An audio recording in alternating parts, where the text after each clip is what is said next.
Bora mergulhar na mente de um dos vilões mais fascinantes e aterrorizantes do cinema? Hoje o nosso foco é o Coronel Hans Landa, de Bastardos Inglórios.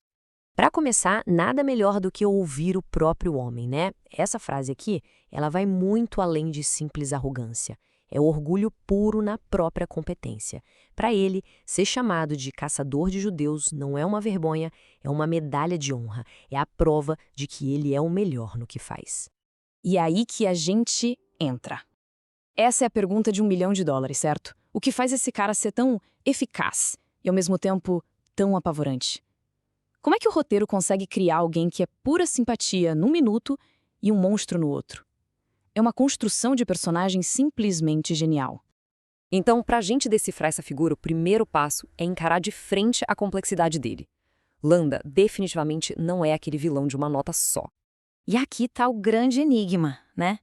O cara é charmoso, mas sádico. Brilhante, mas absolutamente brutal. Ele opera numa lógica tão fria que a palavra mal parece simples demais. Pensa bem, ele é um poliglota, entende de boa comida, parece um sujeito super sofisticado. Só que ele usa tudo isso, todo esse talento para caçar pessoas como se estivesse gerenciando um projeto. Essa dualidade é o que o torna tão impactante. Ok, para desmontar essa mente, a gente vai usar uma ferramenta de análise bem específica, o perfil de personalidade ENTJ. Ele é conhecido como o comandante. É com base nesse modelo que vamos tentar entender como Landa funciona por dentro. Então, o perfil ENTJ é definido por 4, vamos chamar de ferramentas cognitivas. O T, ou pensamento extrovertido, o NI, intuição introvertida, o C, sensação extrovertida, e o FI, sentimento introvertido. Pensa nessas 4 letras como as peças do motor do Landa. Cada uma delas explica uma parte de como ele pensa e age no filme. Vamos começar com o jeito que ele julga as coisas. O Landa usa o que a gente chama de pensamento extrovertido, o T. O que isso quer dizer na prática? Simples.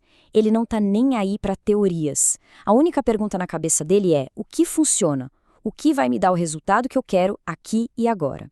Ele é totalmente focado em controlar o ambiente e as pessoas para ser eficiente. Agora, como ele enxerga o mundo?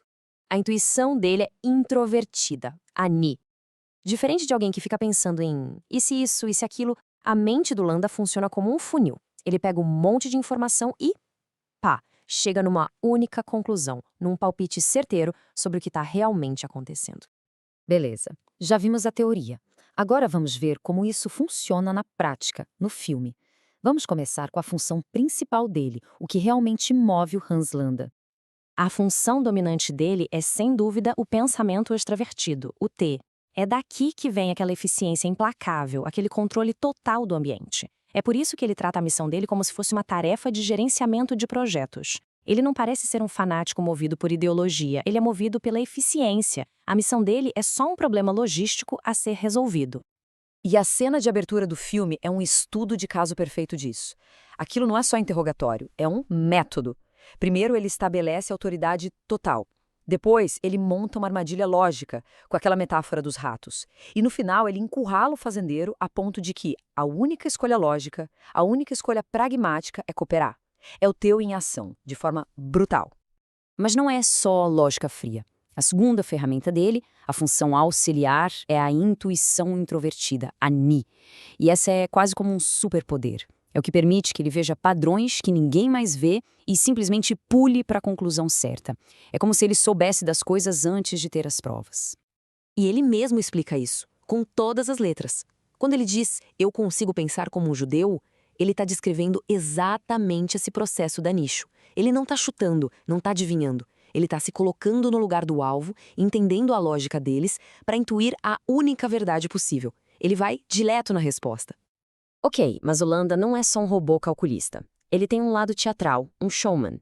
E é isso que a gente vai ver agora, nas outras ferramentas dele. Essa é a função terciária dele, a sensação extrovertida, ou C. E é ela que explica todo esse amor pela teatralidade. Sabe, o uso dos objetos como o cachimbo gigante, o copo de leite, o strudel. Tudo isso é C. Ele tem uma apreciação pelos detalhes. Ele é oportunista e usa a presença física dele para dominar a cena. O mundo para ele é um palco. A cena do strudel é o exemplo máximo disso. Ele pega um simples ritual, que é comer uma sobremesa, e transforma numa arma de guerra psicológica. Cada detalhe, pedir o strudel, esperar o creme chegar, comer com aquele prazer todo, tudo é calculado para aterrorizar a Shoshana, para mostrar quem está no controle. Mas toda mente brilhante tem um calcanhar de Aquiles, certo? E o do Landa está bem escondido, na função mais fraca dele. E é exatamente isso que vai levar à sua queda. Essa é a função inferior dele, o sentimento introvertido, ou FI. Pensa nisso como o ponto cego dele. É a função mais fraca, mais reprimida. O resultado? Ele não tem uma bússola moral interna. E, mais importante, ele é completamente cego para o poder que os valores e as crenças dos outros têm. E é aqui que tudo desmorona para ele. Esse é o erro fatal.